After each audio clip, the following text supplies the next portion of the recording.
El versículo de memoria dice así: como Moisés levantó la serpiente en el desierto, así es necesario que el Hijo del Hombre sea levantado, para que todo aquel que en él cree no se pierda, sino que tenga vida eterna.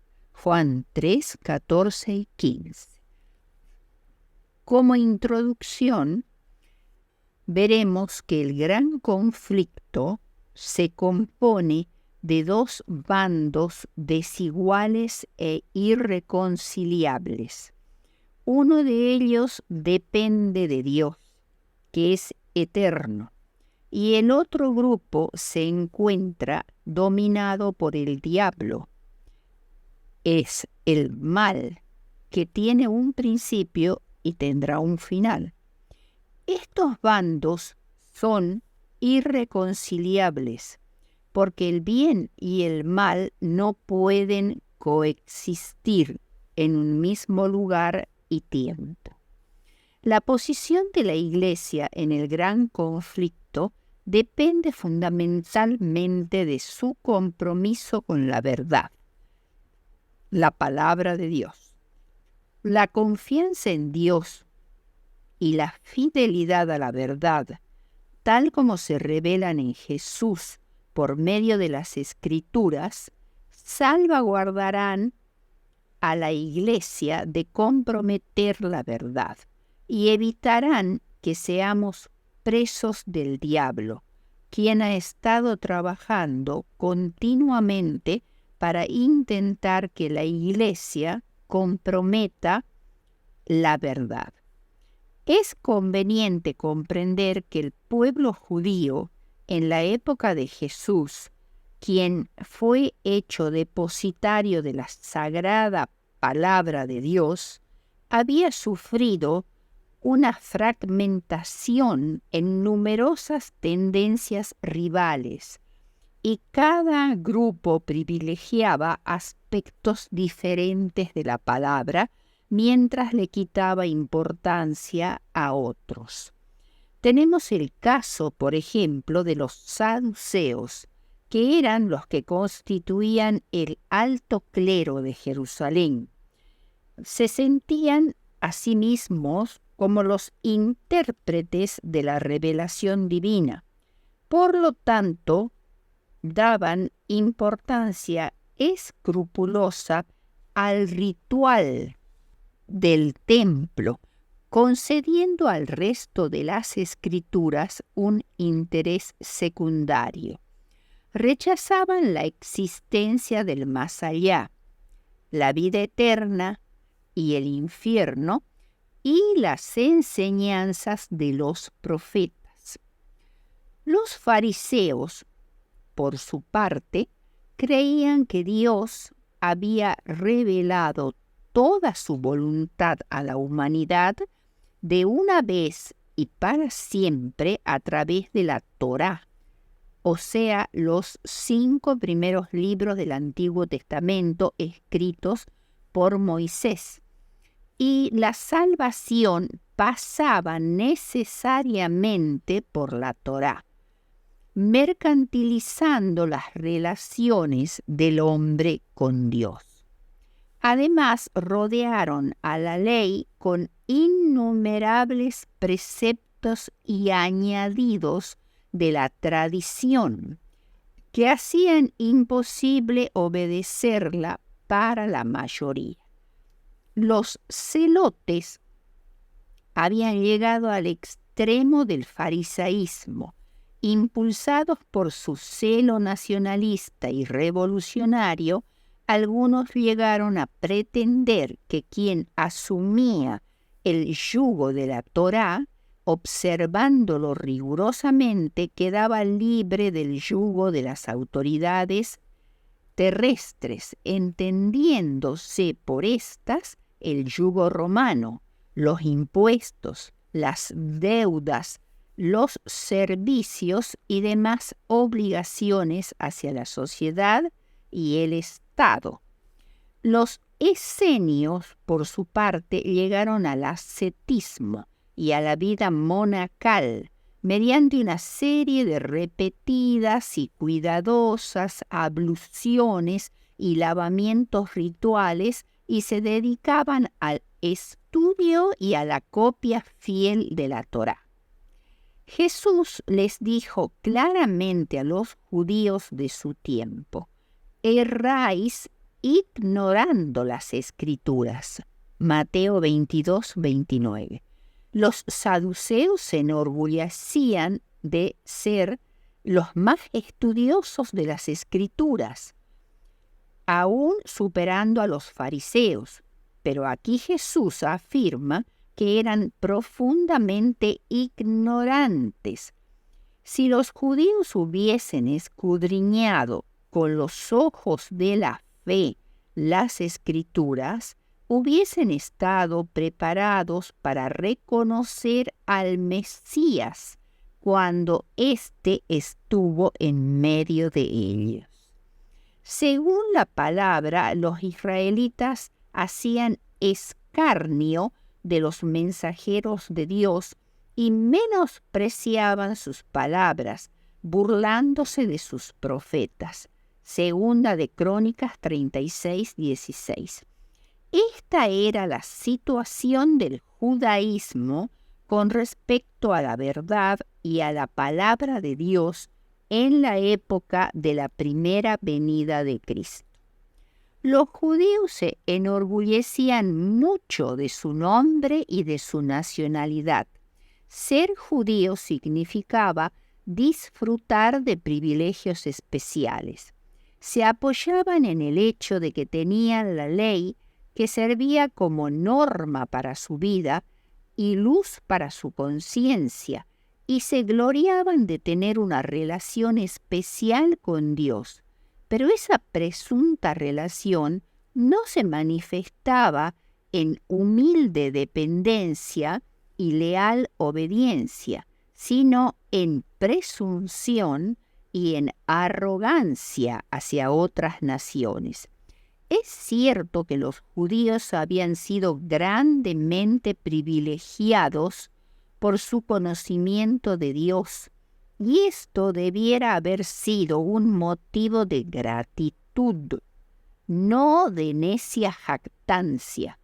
Estaban orgullosos del refinamiento de su sensibilidad moral, como si la rectitud hubiera consistido en una simple aprobación sin obediencia real. Se jactaban de sus privilegios, pero sin cumplir sus responsabilidades. Pablo en Romanos 2 los acusa a los judíos, es decir, a sus compañeros o compatriotas, digamos así, a su propio pueblo, los acusa de robo, teniendo en mente, entre otras cosas, los métodos fraudulentos de practicar los negocios como se hacían en el atrio del templo, con la aprobación y cooperación de los sacerdotes y gobernantes. La acusación de adulterio puede ser incluida como una referencia especial a la práctica del divorcio fácil. También son acusados por Pablo de cometer sacrilegio, es decir, profanar los templos paganos. Y los judíos habían hecho de la casa de Dios una cueva de ladrones. La situación de los paganos no era mejor que la de los judíos. Los vicios degradantes y la impiedad deliberada de los mundanos dan lugar a la condenación y al castigo del pecado por parte de Dios. Pablo enumera una serie de pecados e inconsistencias con la verdad de los mundanos, como ser la falta de reverencia hacia Dios. Segundo, la injusticia por la cual suprimen la verdad acerca de Dios y no pueden alegar desconocimiento porque Él se revela al hombre por lo menos de 3 maneras. Primero, mediante una revelación interna a la razón y a la conciencia de cada persona. Segundo, mediante una revelación externa a través de las obras de la creación, como dice Romanos 1:20. Y tercero, mediante una revelación especial en las Escrituras y la persona y la obra de Cristo. Las cosas invisibles de Dios se hacen claramente visibles mediante las obras creadas de la naturaleza, de tal manera que no tienen excusa. Sin embargo, sus mentes se entenebrecieron por la decisión consciente de no honrar a Dios como el Creador divino. No le dieron gracias por su amor y su bondad, y esta ingratitud endurece el corazón e induce a los hombres a olvidar a Dios. Este es un panorama muy parecido al actual, donde el hombre niega la existencia de Dios y lo niega también como creador. Los gentiles se hicieron vanos y necios, sobre todo como consecuencia de adorar ídolos, mudos, de oro, de plata, de madera o de piedra, porque la mente del idólatra se termina haciéndose semejante a los ídolos que adora. Llegaron a tener razonamientos especulando de manera necia. Se hundieron tan profundamente en la ignorancia y el pecado que su mente ya era insensible. Ya no percibían ni entendían la verdad. Dios ha hablado a cada hombre individualmente y le ha dado además la facultad de pensar y de hacer, y la salvación depende del recto desarrollo de esa facultad de obedecer a Dios y hacer su voluntad. Durante como 6,000 años ha sido el propósito deliberado de Satanás debilitar y destruir esa facultad para que los hombres sean totalmente incapaces de reconocer, de recibir y de practicar la verdad. Profesando ser sabios, se hicieron necios. La idolatría fue el extremo de su necedad y se inclinaron ante reptiles y bestias. Cambiaron la gloria de Dios incorruptible, es decir, no sujeta a la muerte ni a la descomposición, en semejanza de seres corruptibles y mortales. Solo Dios es inmutable, indestructible y por lo tanto inmortal y digno de adoración. Pablo señala las etapas sucesivas de la degradación moral e intelectual de los paganos que termina en la representación del Dios viviente con ídolos que representan a reptiles y a otros seres que se arrastran sobre la tierra. En la religión griega y romana eran comunes los dioses que tenían forma humana, pero también aparecían como animales. Toros, cocodrilos, serpientes y aves prevalecían en el culto en Egipto. Los israelitas, imitando a estos últimos, hicieron un becerro de oro. Cuando los paganos voluntariamente se apartaron de Dios y lo eliminaron de su mente y de su corazón, el Señor los dejó que caminaran por sus propias sendas de autodestrucción. Son dejados para que cosechen los resultados de su rebelión, siendo esclavizados cada vez más profundamente bajo el poder del pecado. La idolatría generalmente va acompañada de una cruda inmoralidad que era considerada parte de la religión, quedando así deshonrando sus propios cuerpos, que originalmente eran templo del Espíritu Santo, pero que con la inmoralidad pierden esa dignidad. También son entregados a pasiones vergonzosas, como la sodomía y la homosexualidad. La consecuencia inevitable fue una degradación física, mental y espiritual.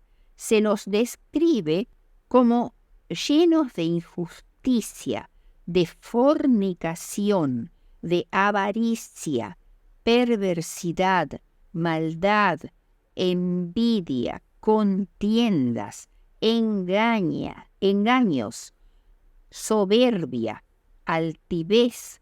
Son inventores de nuevos vicios y de complacencia propia, sin afecto natural, reflejado todo esto en el infanticidio, los abortos habituales, los divorcios sin ninguna razón de peso. Son implacables, sin misericordia y dignos de muerte. El sombrío cuadro que pinta Pablo en Romanos 1 de la corrupción de los paganos puede verificarse leyendo los escritores seculares del siglo I. Uno de ellos es Séneca. Desde que cayeron Adán y Eva, se había llevado a cabo el experimento de salvarse a sí mismo por sus propias obras. Y este principio falso es el fundamento de toda religión pagana. Deseado de todas las gentes, página 26. O sea, el principio de la salvación por las obras humanas es el fundamento de toda religión. Leyendo los escritores seculares del siglo I. Uno de ellos es Séneca. Desde que cayeron Adán y Eva, se había llevado a cabo el experimento de salvarse a sí mismo por sus propias obras. Y este principio falso es el fundamento de toda religión pagana. Deseado de todas las gentes, página 26. O sea, el principio de la salvación por las obras humanas es el fundamento de toda religión pagana. Satanás se estaba regocijando de que había logrado degradar la imagen de Dios en la humanidad. Entonces vino Jesús a restaurar en el hombre la imagen de su Hacedor. El segundo punto que veremos después de haber analizado someramente la situación de judíos y de paganos, veremos ahora la iglesia cristiana primitiva. Jesús fue el fundador de un movimiento que luego se transformó en una sólida organización, la iglesia cristiana primitiva. Antes de terminar su vida terrenal, Cristo encomendó a sus 12 discípulos la tarea de una gran comisión, cuyo cumplimiento los llevaría por todo el mundo. Debían enseñar el mensaje evangélico y bautizar a cada uno que entrara en la iglesia. Primero envió a los 12, luego a los 70 de 2 en 2, los cuales fundaron la iglesia sobre una base de sistema y organización.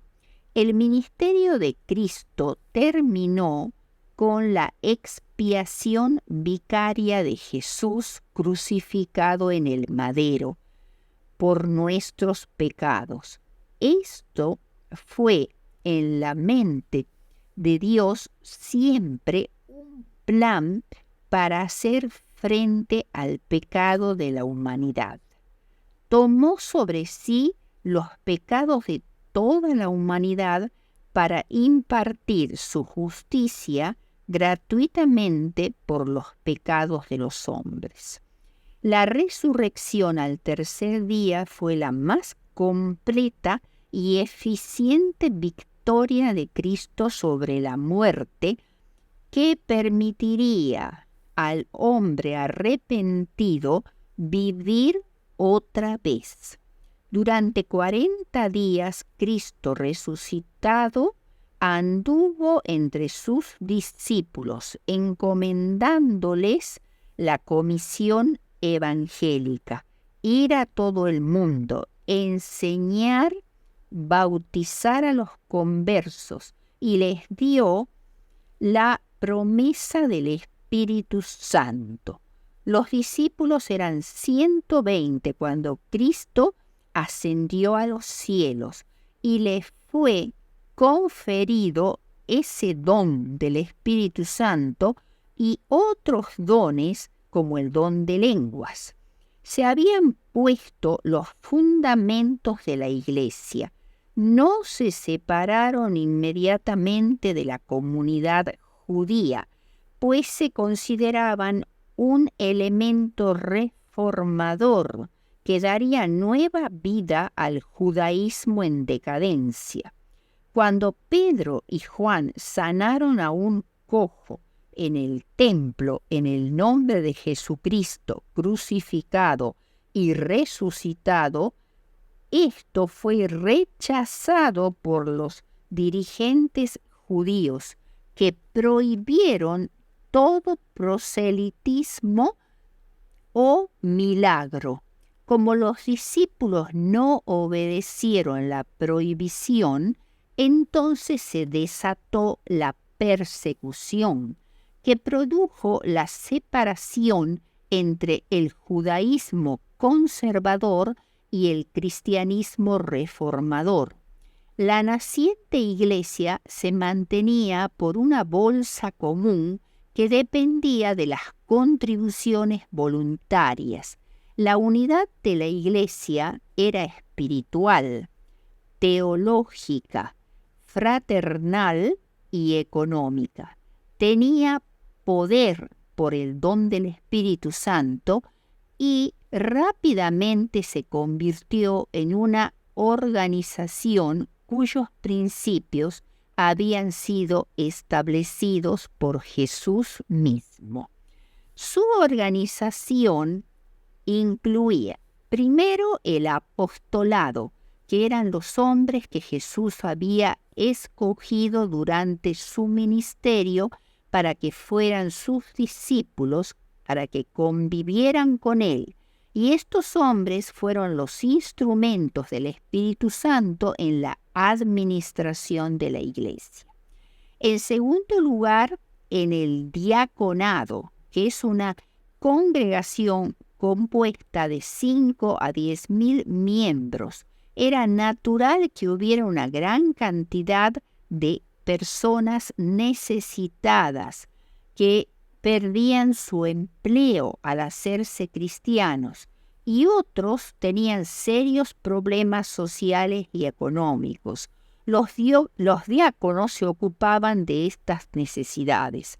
En tercer lugar, estaban los hombres con dones, o lo que se llaman también los hombres del Espíritu. Eran los que tenían los dones del Espíritu Santo, como ser los profetas, los evangelistas, los pastores, los maestros, que actuaban como conductores de la iglesia para su edificación espiritual. Y finalmente finalmente estaban los ancianos, elegidos entre los laicos y entre los cuales estaba el primer anciano o anciano presidente, también llamado posteriormente obispo. Veamos ahora la persecución. Cristo predijo las persecuciones que sufrirían los cristianos a manos de las autoridades que sobrevendrían después de la caída de Jerusalén en el año 70 después de Cristo. Pedro y Jacobo estuvieron entre los primeros que sufrieron a manos de autoridades romanas como Félix, Festo, Agripa y César. La causa era simplemente porque eran cristianos. La primera persecución de la iglesia se debió a los dirigentes judíos. Hechos 4, 1 al 3, 7, 59 y 60 y 8, versículos 1 al 4. Algo más tarde los gentiles también persiguieron a los cristianos y durante casi 3 siglos la iglesia sufrió en forma intermitente a manos de la Roma pagana. En el año 538 comenzó el período de los 1260 años señalados en Daniel 7, que abarcan la supremacía papal y la persecución por este poder. Desde la entrada del pecado ha existido enemistad entre Cristo y Satanás, entre el reino de los cielos y el reino de este mundo, entre los que sirven a Dios y los que sirven a Satanás. La persecución bajo el papado, hay que tener en cuenta que el papado es un reino eclesiástico gobernado por un pontífice, el cual habla palabras contra el Altísimo y pretende ponerse a sí mismo en lugar de Dios. Este poder satánico haría guerra contra los santos, según Daniel 7:25, lo cual describe una persecución continua e implacable, que describe cómo el legítimo ejercicio del poder que pretende haber recibido de Cristo. Esta la encontramos en la llamada bula ad extirpanda. Las autoridades civiles estaban obligadas por los papas, bajo pena de excomunión, a ejecutar las sentencias legales que condenaban a los llamados herejes impenitentes y los condenaban a la pena capital, que era la hoguera. Durante el período de supremacía papal en la Edad Media, los sacerdotes romanos se transformaron en ministros de muerte y establecieron la maquinaria más espantosa jamás vista antes, conocida con el nombre de Tribunal de la Santa Inquisición, para matar y destruir a los no católicos y a los sospechosos de herejía. Así persiguieron y mataron a los valdenses, a los cátaros, a los prerreformadores y a los reformadores. Esto se dio cuando los papas legisladores del siglo XIII hicieron renacer el derecho romano, que dio la base jurídica para el nuevo poder del papado. Fue entonces que se fundaron dos de las más famosas órdenes mendicantes del medioevo. O sea, estamos hablando de los dominicos y de los franciscanos, que eran órdenes monacales, es decir, monjes, y que pasaron a depender directamente del Papa. No fue sino bajo el pontificado de Inocencio III, que vivió desde 1198 hasta el 1216, que se coordinó la represión herética. Bajo su mandato se convocó al Concilio de Letrán en el año 1215 con asistencia multitudinaria. En este concilio se especificó, primero, la confiscación de los bienes de los herejes. Segundo, la expulsión de los herejes de todo cargo público. Y tercero, su excomunión. Poco más tarde se fundó la Inquisición bajo el Papa Gregorio IX, 1227 a 1233, con la característica expresa de ser pontificia y monástica, es decir, que los monjes inquisidores respondían únicamente ante el papado, no ante ningún tipo de justicia local o nacional. En 1252, el Papa Inocencio IV dio su sanción para la aplicación de la tortura, para arrancar confesiones a los herejes, y numerosas bulas posteriores de otros papas se dedicaron a especificar la clase de torturas que los inquisidores debían usar. Entre ellas está la famosa bula de Inocencio IV ad extirpanda, que establecía que la extirpación de la herejía debía ser la principal obligación del Estado. Se dividió a toda Italia y a toda Europa en provincias inquisitoriales y se impuso la hoguera como pena capital contra los herejes. Antes y después de la sanción pontifical, se confiscaba a los acusados sus propiedades y sus tierras, que eran repartidas entre el gobernador de la provincia y los obispos de la iglesia. Además, se le daba en algunos casos 1/3 al informante. Esto fomentó muchísimo la cacería de herejes. Por esta razón, las víctimas de la Inquisición eran mayormente personas ricas e influyentes. Los herejes cantaban himnos mientras las llamas los abrazaban. Otros rogaban por sus enemigos. De esta forma se oprimió a millones.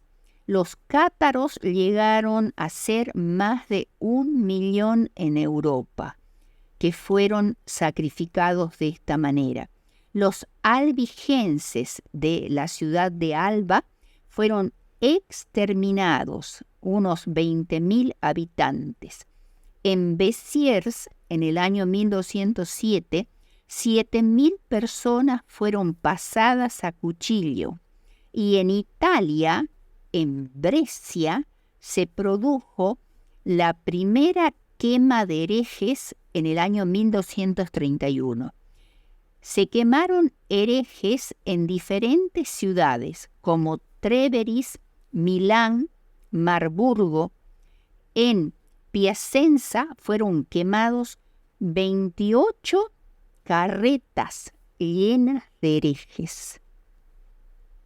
En el siglo siguiente, la persecución se hizo notable en Bohemia, donde había un gran centro de la así llamada herejía, y más de 200 fueron condenados a la hoguera. En España la Inquisición persiguió a los luteranos, a los judíos y a los musulmanes. El más famoso de los inquisidores españoles fue Tomás de Torquemada, que sentenció a más de 100.000 personas. También se persiguió a los que practicaban la brujería o el ocultismo. Muchos de ellos no eran tales. Otros fueron los caballeros templarios. Miles de judíos inocentes fueron también perseguidos y quemados en la hoguera. Se condenaba como brujos a muchas personas de alto rango simplemente por razones políticas, como fue el caso de Juana de Arco, condenada a la hoguera como bruja en el siglo XV. El príncipe de las tinieblas obró de acuerdo con los jefes de la jerarquía papal. En sus concilios secretos, Satanás y sus ángeles gobernaron los espíritus de los hombres perversos. Los cuerpos mutilados de millones de mártires clamaban a Dios venganza contra aquel poder apóstata. Conflicto de los siglos, página 64. La persecución se incrementó contra los reformadores del siglo XVI. En Francia la persecución papal duró hasta la Revolución en 1783 y entre ellos se destaca la famosa Noche de San Bartolomé, el 24 de agosto de 1572. En París los católicos mataron a unos 8.000 protestantes y en las provincias este número alcanzó a 100.000. La conclusión de los historiadores es que la Iglesia concibió la Inquisición como un arma en su intento perenne de preservarse como principal institución gobernante de la Europa occidental. Fue el sistema de persecución más eficaz organizado hasta entonces. ¿Por qué Dios permitió todo esto? Veamos la conclusión en una cita del Conflicto de los Siglos. Dios permite que los malvados prosperen y manifiesten su enemistad contra Él, para que, cuando hayan llenado la medida de su iniquidad, todos puedan ver la justicia y la misericordia de Dios en la completa destrucción de aquellos. Pronto llegará el día de la venganza del Señor, cuando todos los que hayan transgredido su ley y oprimido a su pueblo recibirán la justa recompensa de sus actos. Cuando todo acto de crueldad o de injusticia contra los fieles de Dios será castigado como si hubiera sido hecho contra Cristo mismo. Conflicto de los siglos, página 52.